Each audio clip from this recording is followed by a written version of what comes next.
stumping in the Keystone State today. Hillary Clinton speaking earlier in Jenkintown on economic barriers. She used the platform to launch a very familiar attack on her opponent, Senator Bernie Sanders. Listen.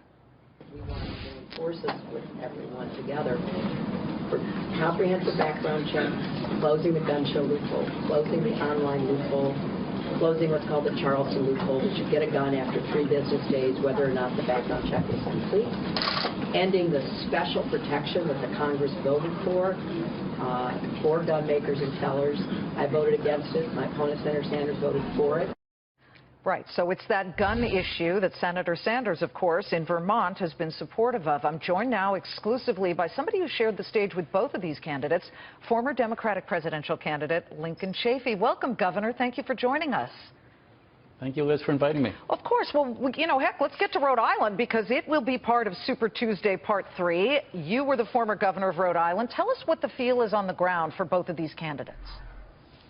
Well, we have an open primary, which means that the unaffiliated voters can choose on Tuesday whether to vote in the Democratic primary or the Republican primary. And most of our voters in Rhode Island, just over 50%, are in that unaffiliated independent column. So that'll be significant where these independents go into the Sanders-Clinton primary or into the Trump-Cruz Kasich primary. Well, look, and, you dropped out due that to... makes a big difference compared to New York, which was closed, and some of the other states. Good point. And of course, you dropped out for a whole host of reasons. You weren't trending even at 1% with voter recognition, but also money, et cetera.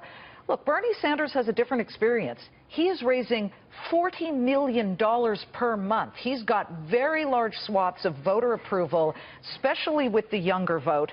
And yet you've got some Democratic insiders telling him, as Politico put it, don't take the fight to Philly. Do you, as somebody who dropped out, think that Bernie Sanders at this point, who has quite the delegate deficit, does he need to drop out? Do you feel that way? Well, first of all, to go back a year or so ago, there was really this tremendous feeling that the Democratic Party shouldn't have a coronation of just one candidate. And I always thought there was room for somebody to get in there and raise the different issues with the Democratic electorate. And Senator Sanders came in with no money and no name recognition and just took off, as you said, raising, what, $40 million a month or whatever it is? Yes. And so it's been an up and down primary session. He did well in Iowa, won New Hampshire, then did not do well in Massachusetts and in the first Super Tuesday, then did well in Wisconsin, did not do well in New York, obviously. So it's been a roller coaster. I think, sure, the Sanders people, is to your question, should he get out, are going to just ride this out a little bit longer and see where it goes, because it has been up and down. Yeah, maybe. Yeah, okay, so you're saying no, don't get out just yet. Well, that's up to them. They're going to make that decision. Yeah. Obviously, they've done a lot of things right. Look, you used to be a Republican, and then you felt that your beliefs aligned way better with the Democratic Party because you were more of a centrist individual, which I personally believe most Americans are centrist, depending on the issue. If you took back on your former persona as a Republican, is there a candidate right now on the Republican side that you feel has it right?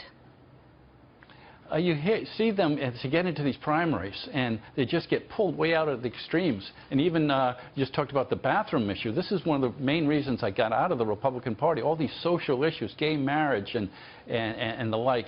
And now it's the bathroom issue. And you see Donald Trump having to backtrack a little bit because he's getting into these Republican primaries. Jeb Bush, he looks so uncomfortable campaigning in a Republican primary. It's just, you really get pulled way out to the extremes.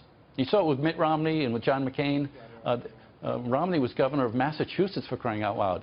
John McCain was a very centrist senator. But once they get into these primaries, they have to change. Yeah, and then maybe they move a little bit more to the center in the general election. Governor Chaffe, great to see you. It's hard to do, Liz. Yeah. It's hard to zigzag.